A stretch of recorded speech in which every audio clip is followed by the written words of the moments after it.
जैन शास्त्रों में एक प्रसंग परमात्मा ने कहा, हमारी ये जो जैन भूगोल के अंदर लोक की स्थिति है, जिसे हम लोक कहते हैं, 14 राजलोक, इस 14 राजलोक में मध्य में हमारा मनुष्य क्षेत्र है। उसके बीचों बीच मेरू पर्वत है। मेरू पर्वत के चारों ओर जम्बू द्वीप है। उस जम्बू द्वीप में भरत क्षेत्र है। उस भरत क्षेत्र में आप और हम अभी रह रहे हैं। इसी जम्बू द्वीप में महाविद्य क्षेत्र भी है, जिसमें सिमंदर स्वामी परमात्मा विराज रहे हैं। इसी जम्बू द्वीप में ऐरावत क्षेत्र भी है। जैसे हम यहां पर हैं, वैसी दुनिया ऐरावत क्षेत्र में भी है। अनेक पर्वत हैं, अनेक क्षेत्र हैं, और इस जम्बू द्वीप के चारों ओर लवण समुद्र है। इस तरह से एक द्वीप एक समुद्र, एक द्वीप एक समुद्र, ऐसे असंख्याता द्वीप और असंख्याता समुद्र इस मध्य लोक में है। और सबसे अंतिम यदि कोई समुद्र है तो उसका नाम स्वयंभू रमण समुद्र है, सबसे विशाल। उस स्वयंभू रमण समुद्र में अनेक जलचर प्राणी हैं, अनेक जलचर प्राणी हैं। वहां पर बड़े बड़े महामगरमच्छ रहते हैं, महामगरमच्छ, महामत्स्य। और परमात्मा अपने ज्ञान के चक्षुओं से देख करके हमें बताते हैं कि उस स्वयंभू रमण समुद्र में जो महामगरमच्छ होते हैं, उन महामगरमच्छ की आंख की पलक जो होती है, पलक, उसकी पलक में तंदुल नाम के मत्स्य रहते हैं, यानी छोटी सी मछली रहती है। तंदुल नाम होता है। तंदुल किसको कहते हैं? चावल के दाने को।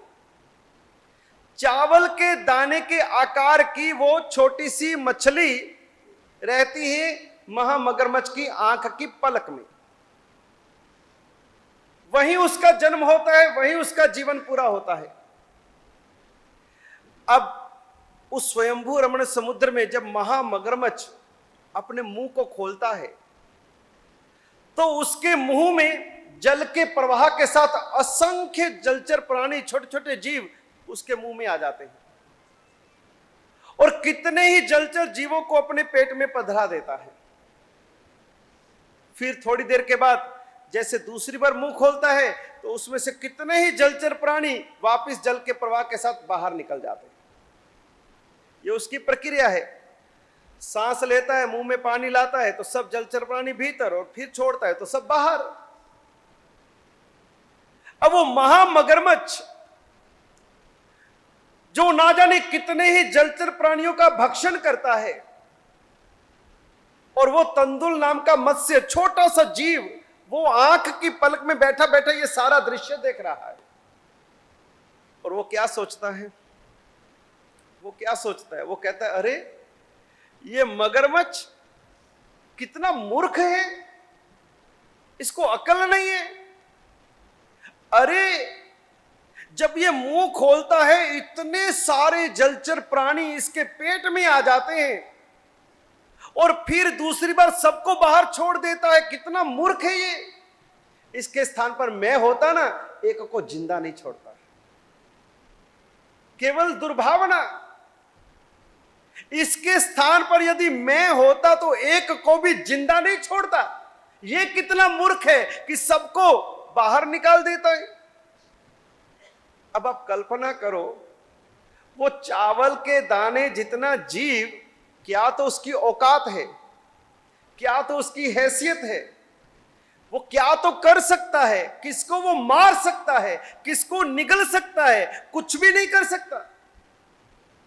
लेकिन मन के अंदर दुर्भावना कितनी, दुष्ट भावना कितनी, सबको खा जाऊं, सबको पेट में डाल दूं, इतनी घोर हिंसक भावना उसके मन में। कर कुछ नहीं सकता, सिर्फ देख करके सोचता है। और उम्र भी कितनी उसकी, अंतर मुहूर्त, छोटा सा जीवन है। 2 घड़ी के भीतर भीतर तो उसने जीवन लीला पूरी भी कर देनी है। महामगरमच्छ की उम्र तो ना जाने कितनी होगी, लेकिन उसकी उम्र केवल अंतर मुहूर्त की, और उस अंतर मुहूर्त में भी कितनी घोर हिंसा के विचार वो मन में करता है। तो परमात्मा कहते हैं कि वो तंदुल नाम का जो मत्स्य है, जिसने किसी भी मछली को खाया नहीं, किसी की हिंसा करी नहीं, केवल विचारों से ही दुष्ट विचार करके उसने 7वीं नरक जितने कर्म दली के इकट्ठे कर लिए, अपनी आत्मा को दुर्गति में ले गया बिना कुछ किए। बिना कुछ किए 7वीं नरक तक वो जीव पहुंच जाता है। मगरमच्छ तो इतने जीवों का भक्षण करके भी वह इतने घोर कर्म बंधन उसकी अपेक्षा से नहीं करता जितना कि वो तंदुल मत्स्य कर लेता है।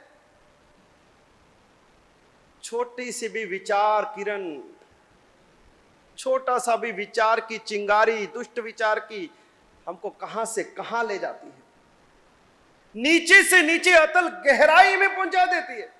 हम सोचते ही नहीं कि हमारा इतना सा विचार, ये छोटी सी हमारी दुष्ट सोच क्या परिणाम लाएगी, क्या इसका फल आएगा। हम क्यों बुरा सोचते हैं, क्यों बुरा विचार करते हैं, क्यों किसी के लिए दुष्ट भावना भाते हैं, लेकिन हमारे मन में चलता रहता है उसका ऐसा हो जाए, वैसा हो जाए, वो यूं क्यों, ऐसा क्यों, वैसा क्यों, उसने मेरे साथ ऐसा किया, भगवान उसके साथ ऐसा करना।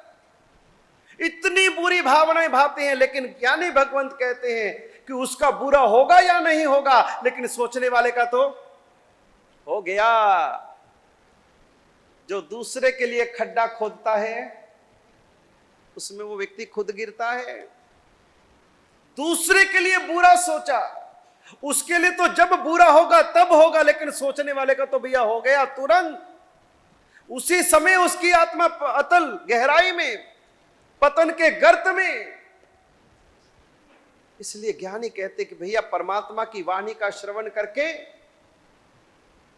अपने विचारों को, अपने भावों को पवित्र बनाओ, क्योंकि तुम जो भी सोचते हो, जो भी विचार करते हो, उसका कुछ असर होता या नहीं होता हमारे ऊपर। अगर हम ही मन में कुछ सोच रहे हैं, अगर आपके मन में कोई भी विचार चल रहा है, तो आपके शरीर के ऊपर उसका असर आता कि नहीं आता, आपकी हेल्थ के ऊपर उसका असर आता कि नहीं आता। ये डिप्रेशन क्यों आता है? खाने पीने से आता है, घूमने फिरने से आता है, किससे आता है? सोच सोच के दिमाग खराब कर लेते हैं व्यक्ति। सोच सोच के होना जाना कुछ नहीं, केवल सोचते सोचते सोचते, और विचारों का इतना जबरदस्त नेगेटिव असर पड़ता है कि व्यक्ति डिप्रेशन में चला जाता है। विचारों से हमारा शरीर भी खराब हो जाता है, स्वास्थ्य भी गिर जाता है, बीमारियां लग जाती हैं। जब विचार तरंगों का प्रभाव हम अपने शरीर के ऊपर में स्पष्ट देख सकते हैं, तो भैया आत्मा के ऊपर क्यों नहीं होगा।